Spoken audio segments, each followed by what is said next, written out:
बाल राम कथा। पहला अध्याय, अवधपुरी में राम। यह कथा अवध की है और बहुत पुरानी है। अवध में सरयू नदी के किनारे एक अति सुंदर नगर था, अयोध्या। सही अर्थों में दर्शनीय, देखने लायक, भव्यता जैसे उसका दूसरा नाम हो। अयोध्या में केवल राजमहल भव्य नहीं था, उसकी एक एक इमारत आलीशान थी।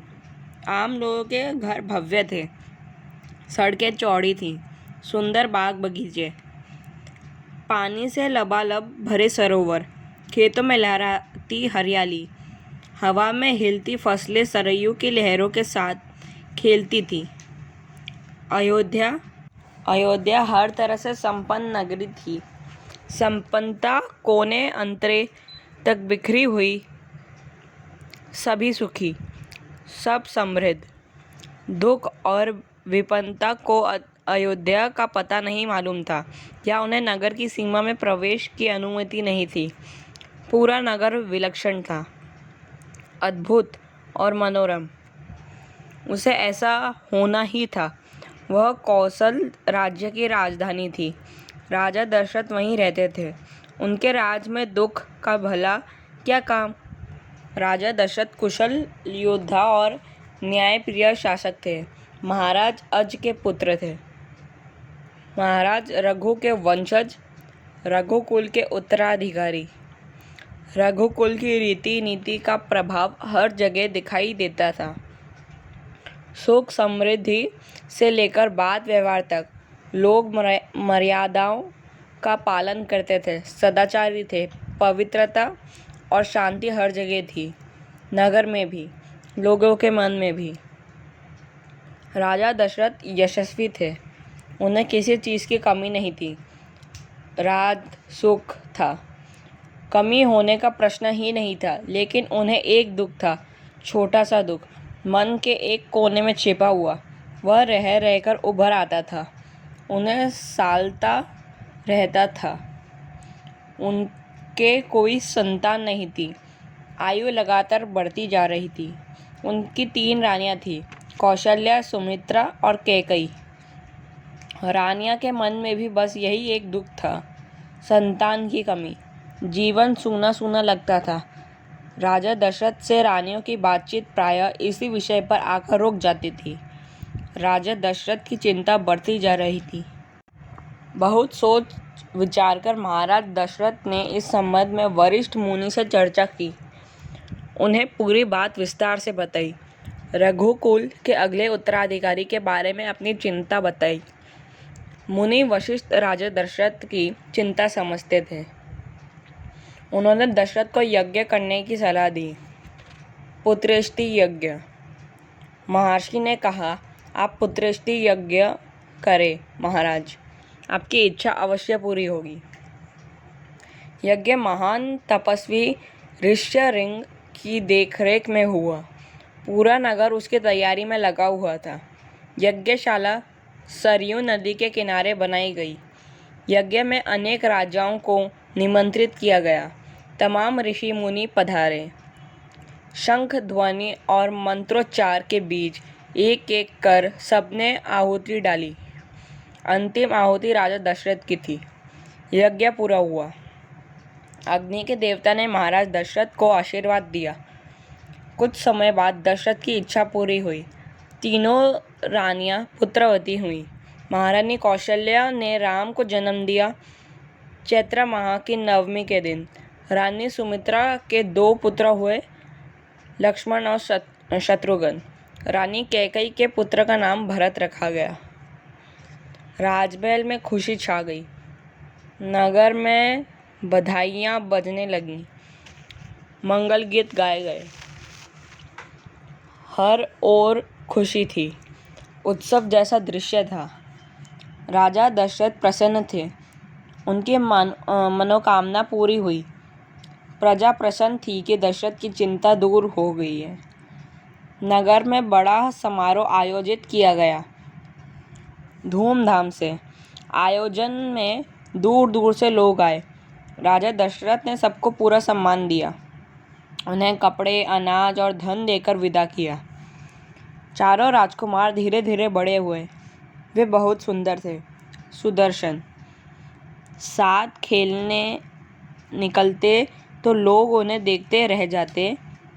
आंखें उनसे हटती ही नहीं थी। चारों भाइयों में आपस में बहुत प्रेम था।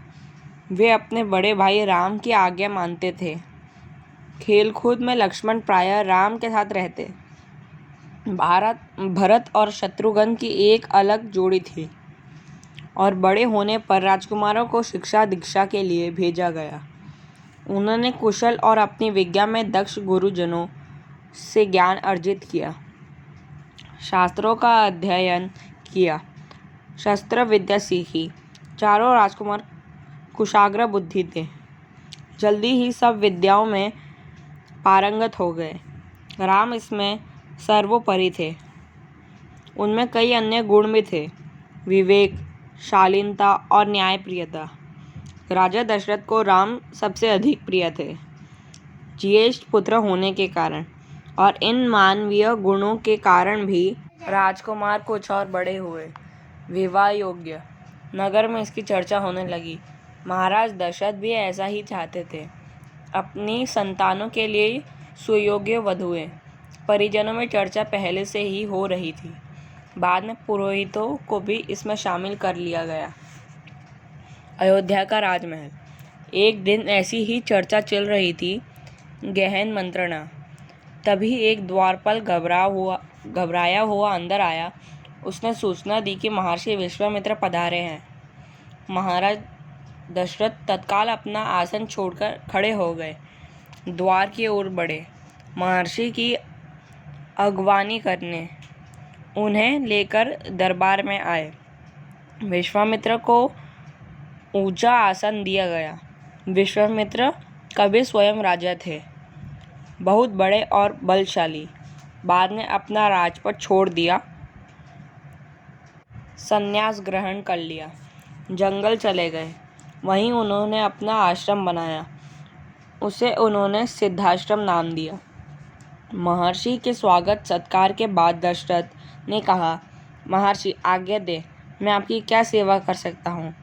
आप अपने मन की बात कहिए, आपकी आज्ञा का पूरी तरह पालन करूँगा। राजन, मैं जो मांगने जा रहा हूँ उसे देना आपके लिए कठिन होगा। आप आज्ञा दीजिए महर्षि, मैं उसे पूरा करने के लिए तत्पर हूँ, बिल्कुल नहीं हिचकूंगा। मैं सिद्धि के लिए एक यज्ञ कर रहा हूँ। अनुष्ठान लगभग पूरा हो गया है, लेकिन 2 राक्षस उसमें बाधा डाल रहे हैं। मैं जानता हूँ कि उन राक्षसों को केवल एक ही व्यक्ति मार सकता है, वह राम है। आप अपने ज्येष्ठ पुत्र को मुझे दे दें ताकि यज्ञ पूरा हो, विश्वामित्र ने कहा।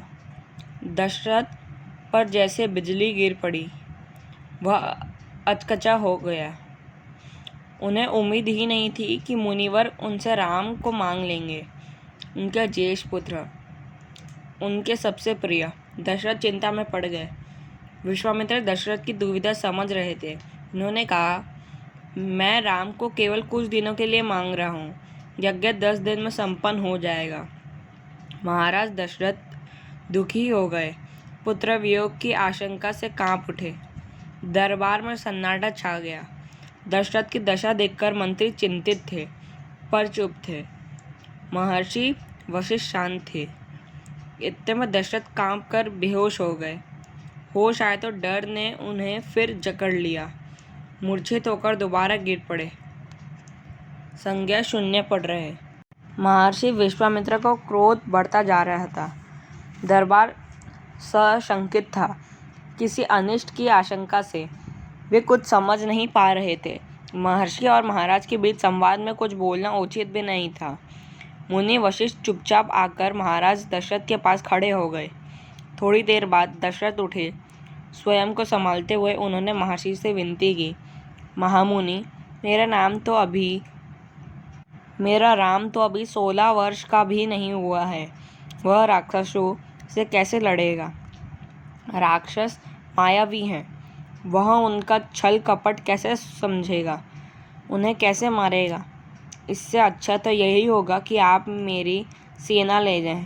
मैं स्वयं आपके साथ चलूं, राक्षसों से युद्ध करूं। महर्षि विश्वामित्र ने कोई प्रतिक्रिया व्यक्त नहीं की। क्रोधित थे पर उसे व्यक्त नहीं कर रहे थे। उन्होंने अपने यज्ञ के नियम याद थे। क्रोध करने से यज्ञ खंडित हो जाता, अनुष्ठान अधूरा रह जाता। मैं राम के बिना नहीं रह सकता महामुनि, एक पल भी नहीं। आप राम को छोड़कर जो चाहे मांग लें, उसे मत ले जाएं। मैं राम को नहीं दूंगा, बिल्कुल नहीं। वह मेरी बुढ़ापे की संतान है। मैं उसे बहुत प्रेम करता हूँ। महर्षि का क्रोध भभक उठा। दरबार, मंत्रीगण और ऋषि मुनि सकते में आ गए। आप रघुकुल की रीति तोड़ रहे हैं राजन, वचन देकर पीछे हट रहे हैं। यह बर्ताव कुल के विनाश का सूचक है। आप जानते हैं कि मैं स्वयं दुष्ट राक्षसों का संहार कर सकता था, लेकिन मैंने संन्यास ले लिया है। अगर आप राम को नहीं देंगे तो मैं यहाँ से खाली हाथ लौट जाऊंगा। बात बिगड़ती देखकर मुनि वशिष्ठ आगे आए। महाराज दशरथ को समझाया राम की शक्ति के बारे में, प्रतिज्ञा तोड़ने के संबंध में, महर्षि विश्वामित्र के साथ रहने पर राजकुमार राम को होने वाले लाभ के बारे में। राजन, आपको अपना वचन पूरा करना चाहिए। रघुकुल की रीति यही है। प्राण देकर भी आपके पूर्वजों ने वचन निभाया है। आप राम की चिंता ना करें। महर्षि के होते उनका कोई कुछ नहीं बिगाड़ सकता। महाराज दशरथ की चिंता कुछ कम हुई, पर मन अभी भी खिन्न था। पुत्र बिछोह का दुख सभी तर्कों पर भारी पड़ रहा था। गुरु वशिष्ठ ने कहा, महाराज, महर्षि विश्वामित्र सिद्ध पुरुष हैं, तपस्वी हैं, अनेक गुप्त विद्याओं के जानकार हैं। वह कुछ सोच कर ही यहाँ आए हैं। राम उनसे अनेक नई विद्या सीख सकेंगे। आप राम को महर्षि विश्वामित्र के साथ जाने दें। राम को उन्हें सौंप दें। दशरथ ने मुनि वशिष्ठ की बात दुखी मन से स्वीकार कर ली, लेकिन वह राम को अकेले नहीं भेजना चाहते थे। उन्होंने विश्वामित्र से आग्रह किया, कहा कि वे राम के साथ उनके छोटे भाई लक्ष्मण को भी ले जाएं। महर्षि विश्वामित्र ने महाराज दशरथ का यह आग्रह स्वीकार कर लिया। राम और लक्ष्मण को तत्काल दरबार में बुलाया गया। महाराज दशरथ ने उन्हें अपने निर्णय की सूचना दी। दोनों भाइयों ने उसे सहर्ष स्वीकार कर लिया, सिर झुकाकर आदर सहित। इसकी सूचना माता कौशल्या को दी गई। बताया गया कि राम और लक्ष्मण वन जा रहे हैं, महर्षि विश्वामित्र के साथ। नितांत गंभीर माहौल में स्वस्ति वचन हुआ। शंख ध्वनि हुई, नगाड़े बजे।